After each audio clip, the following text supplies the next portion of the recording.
Well, Mr. Prime Minister, welcome to the White House. Welcome to the Oval Office. It's been a long time coming. Well, let me apologize again for not being able to make my visit to Australia. Things were a little bit in disarray here and required to be home. And so that's why I didn't. I'm delighted you're here. And together, we've worked together to build the strength of the alliance. And I think we've actually deepened that strength. I think we've moved in a direction that, through our historic AUKUS partnership with the United Kingdom, and we've expanded economic involvement with one another, with American investment in Australia being an all-time high under our administration. And in May, we strengthened our climate ties. And thank you for your move on climate. It's a big deal, including launching the new climate minerals and clean energy compact, because you have great assets that we can all use to make sure that we move in the direction of clean energy. And today, we're taking our alliance even further with doubling down on cooperation on technology and science. This morning, we're going to discuss how all these efforts can help advance a free, open, and secure Indo-Pacific. And I look forward to discussing how we can work together to address threats to the stability in the region, and the economic stability as well, supporting Ukraine in the face of Russia's bitter aggression, and to stand with Israel in the wake of Hamas's appalling terrorist attacks. So, Mr. Prime Minister, thank you very much for being here. It's an honor to have you. Thank you for your leadership and your personal friendship. Well, thank you very much, Mr. President. It is a great honour for me to be here as Australia's Prime Minister.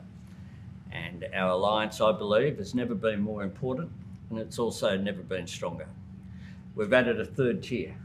We have had defence, and we've had the economic relationship, defence through ANZUS, the economic relationship through our free trade agreement, but we've added a third part of this alliance, front and centre as well, through our clean energy, critical minerals and climate change compact, taking action to protect the world, to lower emissions, to take advantage of the shift to clean energy, the opportunity that presents to grow economies as well, and to decouple, particularly for developing nations, to allow them to develop in a way at the same time as they're reducing emissions.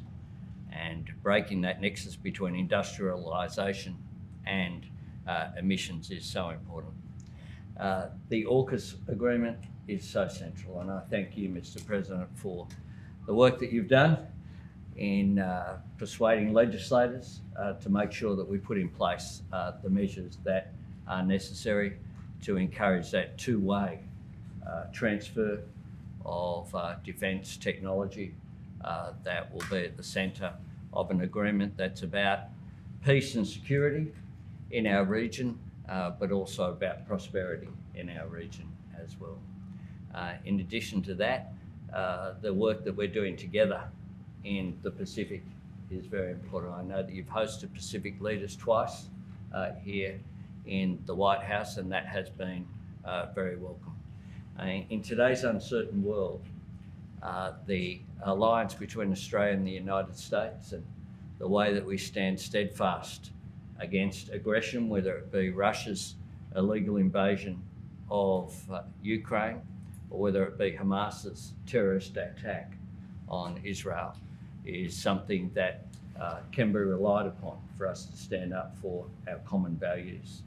And that's why I very much welcome this visit, and welcome the cooperation that we're having, as well as our personal relationship. This is our 9th meeting in just the 16 months that I've had the honour of being Prime Minister.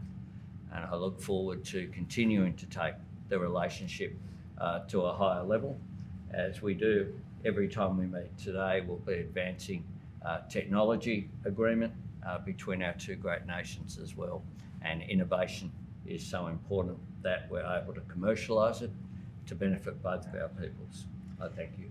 We have made one member of my administration incredibly happy, with your strong move toward environmental protection. That's Secretary Kerry. Indeed, indeed, and he's shown great leadership, of course. He is. And it is so important for us. The other area of our cooperation is, of course, in working on natural disasters.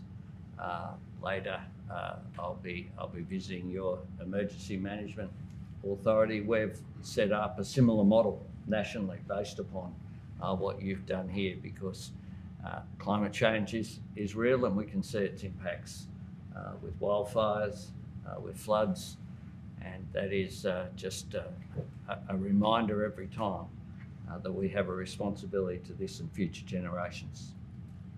Well, I was asked by Xi Jinping a couple of years ago why I was working so hard with your country. And I said, because we're a Pacific nation. He looked at me and I said, yeah, we're a Pacific nation, the United States. We are.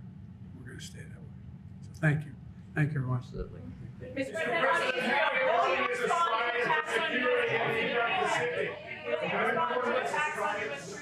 Mr. President? We're going to get it. We're going to have a press conference after this. We'll be able to answer your questions. Thank you. Thank you, guys.